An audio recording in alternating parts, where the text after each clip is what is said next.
What's going on? Welcome to the channel. I have gotten a requested video. Somebody would like to know how I go about shooting in between clubs. And before I start this video, yes, for all the trolls who are going to fill up the comment sections, let me know that I'm playing on a lower difficulty and so on and so forth because I'm a chump, so on and so forth. This is just a visual. I have everything turned on for a visual, and this is purely to help you understand the two different methods you can use, pretty much the only two methods that you can use. I'm going to show them both to you here. You find out what works better for you. I know a lot of the top players use one method. I use a little bit of a different method. I know some people use this method as well. But don't forget to like and subscribe because, as always, I come here to help you. My goal is to help you, to help you with tips as well as anything that I can. If you have any tips that you need, leave a comment section down below. If I don't already have a video up, I will leave it as a reply. And if not, I have no problem coming in here and making a video for you. So feel free, and you'll see more videos from me, obviously, coming forward. I'll be playing in some events. So you're stuck in between clubs. This one is a pretty good spot here, but I'm going to show you how you can figure out. Say you don't want to carry it. So I'm 154 yards to the pin. I got 156 club, and I had left on the thing, so plus 5 yards. That means that it's going to roll out an additional 5 yards. So this is way too much club because if I hit this, it's going 161, and it's going to probably go off the back of the green. So how you can do this. This is not the method I use, but we'll start with the method that a lot of people use, and that's using the right side of the screen. So I'm on PlayStation, so I'm holding L1 right now. You have your left stick and you have your right stick. The right stick is your spin and your launch characteristic. Your left is going to be more of your big factor here. All right, so you see the blue line? The left will control the height of how high you want to hit the ball. You can visually see that here. I'm moving it up to hit it lower. I'm pulling it down to hit it higher. All right. The right is going to be how much spin you want the ball. So do you want to add more spin? Do you want to add a less spin? Height, spin. But you can see there that every single time I did it, it changed the distance. So how some people get around this. And if you're going to use this method, I highly recommend you come into a practice. This is just a practice course that I hit when I do a lot of my testing. You come into a practice area, you turn on all of these visuals, and you're going to have to write them down or you're going to have to get used to them because that's all you're pretty much going to do. So this is a 156 club. If I want to hit it shorter, I'm going to tap down on it once. It went to 154. I'm going to tap down on it twice. 153. 3 times. 152. 4. Every single time I'm tapping on it, it's going down a yard. And then you can hit your shot. All right? If I want to hit it further, tap it up once. Tap it up twice. Tap it up 3 times. 4.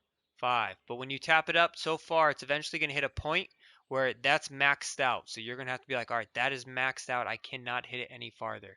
Because if I keep tapping it up, you can see it's starting to work its way backwards. All right. The other one is spin. So if you just want it to spin a little bit more, so stop a little bit quicker, you can see it's obviously messing it up. And if you want to stop a little bit less, roll out a little bit more, you can see it's kind of messing all of that up. So that is one way you can go about it. I don't prefer that method. And the reason why I don't prefer that method is because if you noticed, every single time you move one of these, your white meter gets smaller and smaller. And if you are very good with it and you don't have to worry about it, then it's not a big deal. But the smaller you make your white zone, the more likely you are to hit red fast, red slows, gray fast, gray slows. But you can see there, I got it to spin out. It just rolled out a little too much because I'm hitting it a little bit low. All right. So that's method one. Obviously, I can do it again. You can hit it high. You can spin it.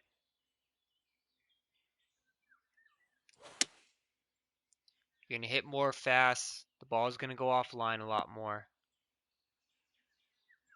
You guys get it. That's your first method. If you're doing that, I highly recommend something with a lot of shot shaping club-wise, so that way your meter starts off big, and that if you're messing around with it, you're not killing yourself.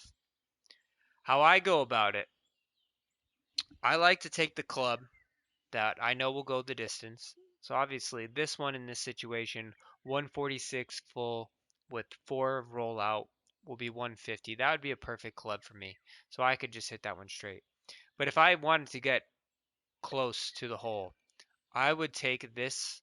I have no problem hitting partial swings. Partial swings for me are actually, I think I get my tempo a lot better because I pay attention to the golfer. So how I go about it is I'll say I want to hit this, we'll say 140.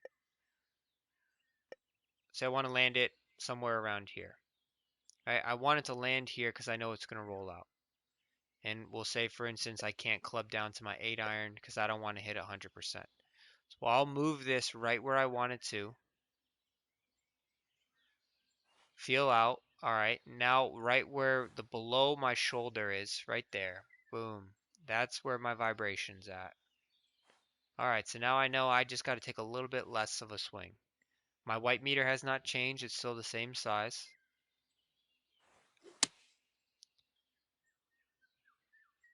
I missed it just a smidge, but I still hit a perfect tempo, and it works out a lot better for me. So that's how I go about it. Some people may not like that, and that's why I'm giving you both methods here. Now, you might be asking, all right, I'm playing TGC Tours. How do I know exactly how far back it is? Well, the more you do it, the more you're going to learn. But for instance, you can count squares. Yeah, 1 yard per square. So I need to take off 7 yards to go 7 squares.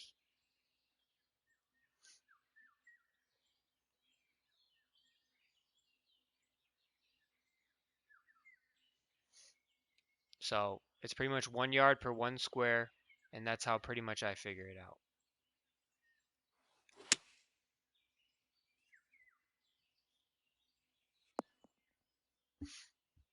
And I'm hitting your numbers.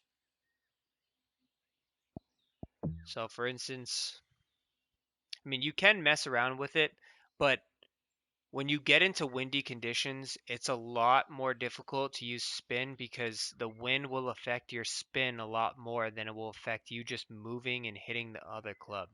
But always club up. So say I want this to land right on the flag, right? So we got no wind. I want it to land right on the flag. I'm just going to put it right there.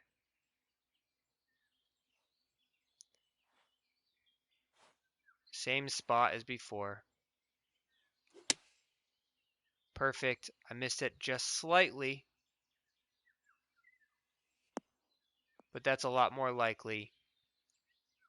And I'm okay with, I'd rather be a little short than a little bit long. Oh, I don't want to do this. I'm gonna have to cut this out.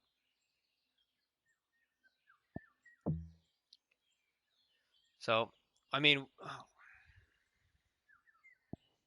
and I'll just compare against, say we're hitting the 7 iron. I know I need to hit it short. I'm going to spin it back down to 146 like I did.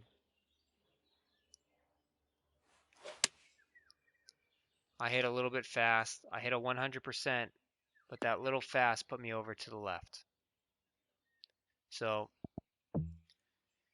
you have to ask yourself, what are you better at? Are you okay? Or maybe do you have clubs that have a super large white bar? If that's the case, then sure, figure out what all of these taps are, give it a try, and you could definitely do it. The ball will stop pretty quickly too. But I just prefer to move the meter where I want it to and hit where the vibration is. So I hope these two methods help. That's how you pretty much get in between clubs or find the right yardage or get the ball to stop as quickly as possible. And let me know if that helps. If it doesn't help, I'm sorry. But hopefully it does. Don't forget to like and subscribe. Leave a comment down below if you need something else or if this didn't make any sense to you, and maybe I can help clarify it. Have a good one.